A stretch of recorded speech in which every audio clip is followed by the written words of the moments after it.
Assalamualaikum warahmatullahi wabarakatuh. Teman-teman, jumpa lagi di channelnya Abu Fatan. Kali ini masih ngebahas seputar dunia ternak burung lovebird. Teman-teman, gimana kabarnya? Mudah-mudahan semuanya dalam keadaan sehat walafiat. Yang lagi sakit, tak lupa saya doakan biar cepat pulih. Mudah-mudahan bisa cepat beraktivitas lagi. Amin ya rabbal alamin.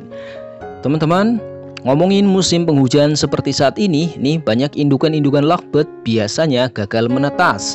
Indukan-indukannya sedang mengerami telurnya, sudah lewat masa pengeramannya, tapi setelah dicek gagal menetas alias tidak isi. Ini contohnya kayak di tempat saya nih, ada beberapa indukan yang gagal menetas. Faktornya yaitu karena faktor cuaca atau suhu. Suhunya tidak stabil dan kelembaban udaranya pun tidak stabil. Nah, nanti kita akan kupas habis semua seputar musim penghujan buat peternak burung lovebird. Sebelumnya, buat teman-teman yang baru saja menemukan channel ini, silakan subscribe, like, dan komen. Boleh di-share ya kalau info ini dirasa bermanfaat.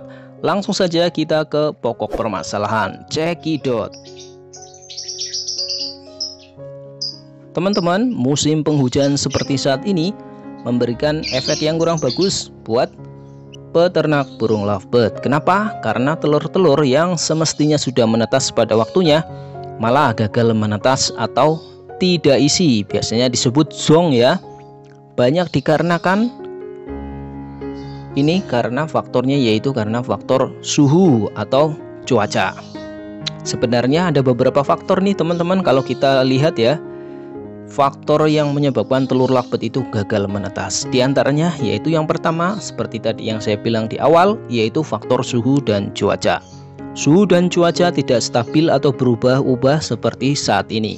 Kadang panas, kadang dingin, membuat lingkungan di sekitar lovebird tidak kondusif. Yang kedua yang membuat telur itu gagal menetas yaitu asupan nutrisi yang tidak memadai. Nah, yang ketiga yaitu karena faktor internal dari lovebird itu sendiri atau biasanya disebut dengan faktor genetik. Faktor genetik dari burung lovebird itu sendiri.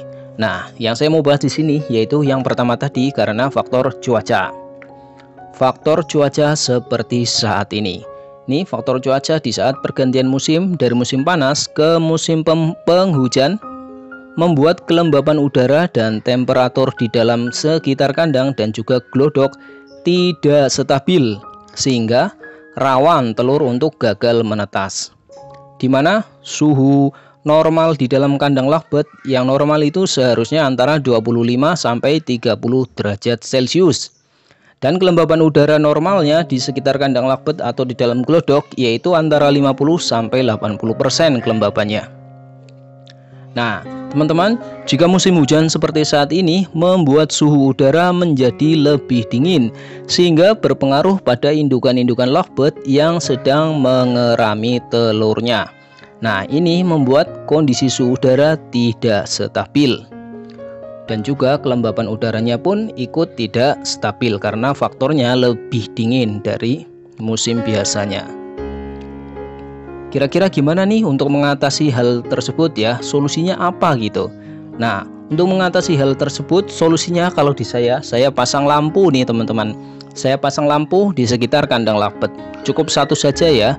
Bisa pasang lampu ukuran 5 watt atau juga menambah penerangan di sekitar kandang lovebird yang fungsinya sebagai penghangat sehingga suhu di sekitar kandang tidak terlalu dingin. Oke ya, bisa dilihat ya.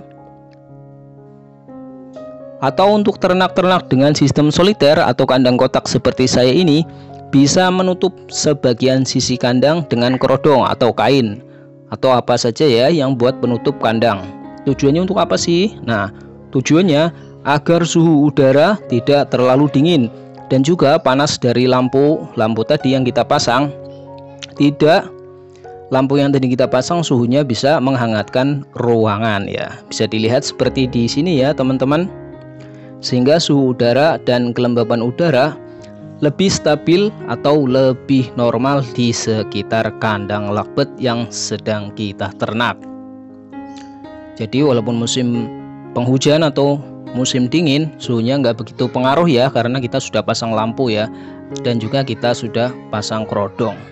Yang tidak kalah penting yaitu pakannya nih teman-teman. Pakan lovebird juga perlu diperhatikan, terutama saat-saat musim hujan seperti sekarang ini. Apalagi untuk lovebird yang sedang diternak, di mana siklus produksinya dipacu untuk terus berproduksi, sehingga memerlukan asupan nutrisi yang cukup. Apabila kekurangan nutrisi, maka indukan-indukan ini rawan akan sakit dan juga gagal berproduksi nih karena kekurangan nutrisi. Nah teman-teman, di saat musim penghujan seperti ini, kalau di tempat saya menambahkan vitamin untuk lovebird yang sedang diternak. Nah pemberian vitamin ini cukup, biasanya di saya 2 hari sekali saya kasih vitamin ya. Tujuannya biar kondisi lovebird tetap terjaga, khususnya di musim penghujan, dan juga lovebird tetap sehat ya, khususnya lovebird indukan-indukan yang sedang bertelur dan mengeram seperti saat ini ya. Untuk vitamin-vitamin ini teman-teman bebas bisa memilih vitamin-vitamin yang dijual di pasaran atau kios-kios unggas. Intinya vitamin-vitamin untuk kesehatan burung lovebird.